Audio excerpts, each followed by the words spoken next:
అవతరించాడు, ఎందుకు అవతరించాడు, ఆ అవతార ప్రయోజనమేమి, ఈ అంశాలన్నీ కూడా వాల్మీకి మహర్షి శ్రీమద్ రామాయణంగా మహాకావ్యంగా ఆయన సంతరించినాడు.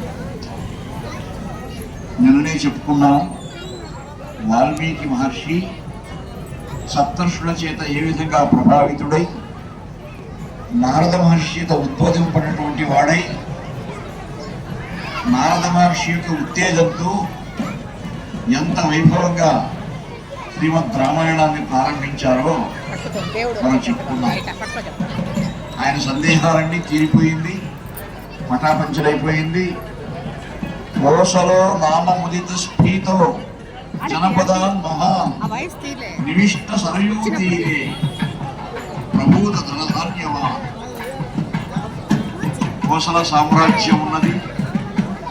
కోసల సామ్రాజ్యమే భారతదేశం.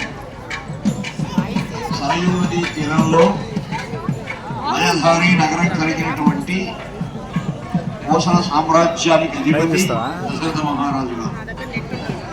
ఇక్ష్వాకుల పరంపరలో సూర్యవంశం చక్రవర్తులలో సూర్య భగవానుడు, మనువు, ఇక్ష్వాకుడు, ఆ పరంపరలో ఇచ్చినటువంటి చక్రవర్తి దశరథ మహారాజు.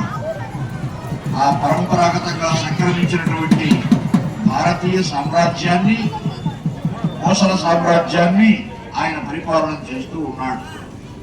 తస్యాం పుర్యాం అయోధ్యాయాం, ఆ కోసల సామ్రాజ్యానికి రాజధాని అయోధ్యా నగరం.